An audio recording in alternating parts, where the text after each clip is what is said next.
제가 가끔씩 발음이 뭉개지거나 좀 버벅거림이 말하면서 있을 수도 있어요. 근데 그냥 쟤 또 저러는구나 라고 생각하시고 재밌게 들어주셨으면 좋겠습니다. 두 번째 얘기를 해드릴게요. 지금 제가 두 번째로 가지고 온 얘기는요, 조금 짧을 수도 있는 얘기고요. 이것도 우리나라 사건 중에 하나예요. 이것 또한 뉴스에 보도된 적이 없는 사건이고요.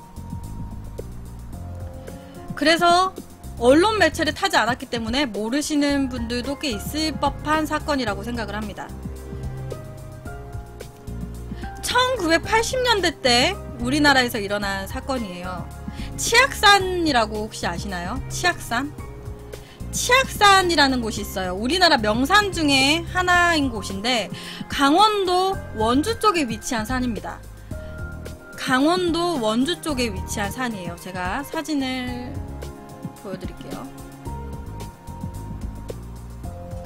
옆에 산이에요. 강원도 원주 쪽에 위치한 치악산인데요. 이 치악산에서 1980년대 때 되게 이상한 사건이 하나 발생을 합니다. 40대 남자가요, 등산을 하고 있었던 것으로 추정되는 차림으로 사망한 채 발견이 돼요. 근데 그 사망한 모습이요, 그냥 누워있는 게 아니라요, 토막살이 당한 채로 죽어있는 게 발견이 됩니다. 1980년대 때 40대 남자가. 근데 이때 당시 1980년대 때는요, 토막살인이라는 것 자체가 그렇게 거의 없었대요.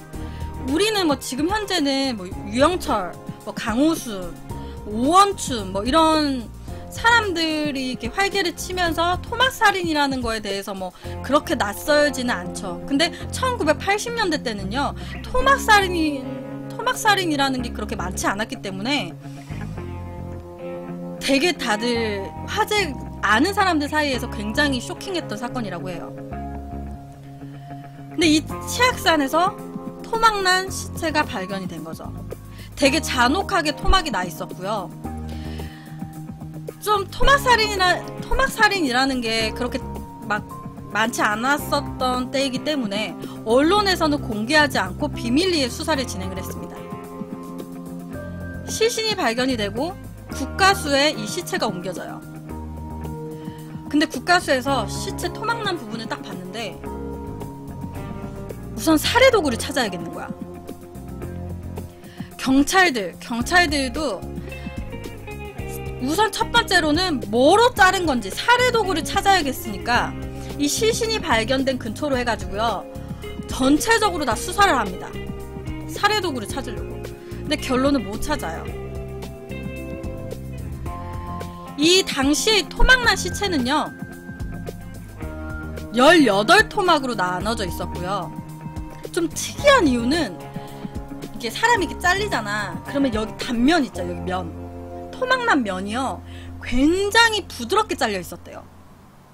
우리 SF 영화 같은 거 보면은 레이저 빔 같은 거 쏴가지고 레이저 빔 같은 거 쏘면은 철 같은 게 지직 하면서 잘리고 이러잖아. 약간 그런 것처럼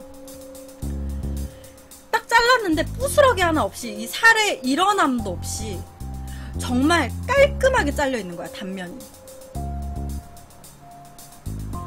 무슨 진짜 시체를 레이저로 빔 쏴가지고 자른 것처럼 되게 정교하고 부드럽게 다 18개가 다. 회칼용 칼 있죠? 그걸로는 이렇게 정교하게 자를 수가 없대요. 칼이나 뭐 회칼, 뭐 다른 뭐 유리 뭐 이런 걸로는 이렇게 자를 수가 없대. 이 톱 자를 수 없대요. 이렇게 단면이 깔끔하게 잘릴 수가 없대. 그래서 이거에 대해서 혹시 메스를 사용한 게 아닐까? 살인자가 의사여가지고 메스를 사용한 거 아니야? 또 다른 사람은 얼린 후에 자른 게 아닐까? 사람을 확 얼려버린 다음에 그 다음에 탁 잘라버린 거지. 그러면은 단면이 깨끗하게 잘릴 수도 있지 않을까? 근데 제가 추측대로 해도요, 당시 그 시체, 토막난 시체의 단면처럼 깔끔하게 잘릴 수는 없대요. 도대체 이걸 뭐로 자르는 건지, 도대체 이걸 뭐로 자른 건지 확인이 안 되는 거야. 근데 이 시체가 처음이 아니라는 거예요. 이 시체가 처음이고 마지막이 아니야. 이 시체가 발견되고 나서요, 7일 후에 하나의 시체가 더 발견됩니다. 근데 7일 후에 시체가 또 하나 발견이 되고요. 그로 또 발견된 시체가 발견되고 또 일주일이 지나서 또 발견되고요. 또 일주일이 지나서 또 발견되고요. 또 일주일이 지나서 또 발견돼요. 그러니까 시체가요, 일주일에 한 번꼴로 발견됩니다. 다 똑같이 18토막이 나 있고요. 맨 처음에 40대 남자가 등산복을 입은 채로 토막이 나가지고 있었어요. 그 후부터 일주일에 한 번씩 계속 시체가 발견돼. 치악산에서. 여기 지도 보시면 요런데 이렇게 막 군데군데에서 계속 발견이 되는 거야. 일주일에 한 번꼴로.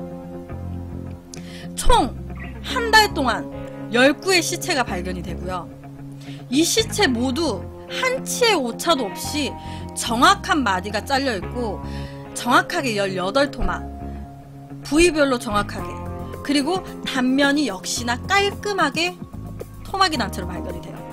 그러니까 국가수는 완전히 당황을 하는 거야. 아, 뭐지 이거? 지금 뭐로 자른 거지? 아예 갈피를 못 잡았대요. 칼도 아니고 유리도 아니고 얼린 상태에서 잘려도 이렇게 안 되는데 도대체 뭐로 한 거지 이거? 여러 가지 엄청난 추측이 나왔겠죠? 국가수들 사람들끼리도. 근데 솔직히 이때 당시에요, 누가 이렇게 사람을 죽였지? 라는 것보다 도대체 이거 뭘로 이렇게 자른 거야? 라는 게 더 화제였대요. 어떻게 잘라야 이렇게 잘려? 일반 칼이나 회칼 이런 거 아까 말씀드렸듯이 이렇게 자를 수가 없어요. 뾰족한 유리도 아니에요.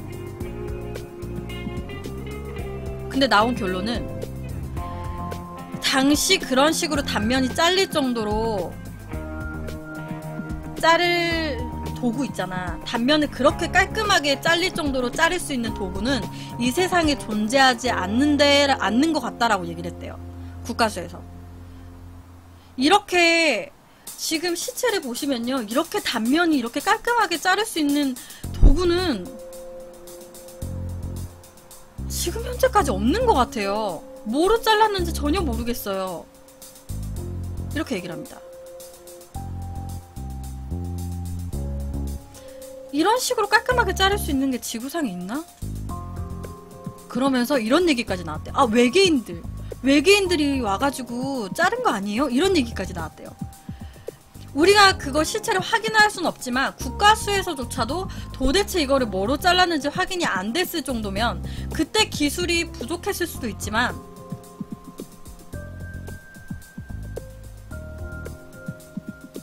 그래서 역시나 이것도 미제 사건으로 남았고요. 그 현재 법의학자들 있잖아. 현재 법의학자들이요, 인간이 만든 도구로는 절대 그렇게 깔끔하고 정교하고 정확하게 토막을 낼 수 없다고 현재 법의학자들까지도 나오는 주장이라고 해요.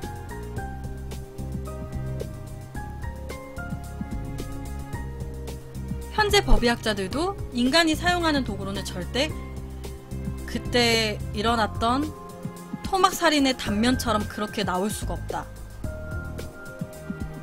현재 법의학자들까지도 그렇게 얘기를 한다고 해요.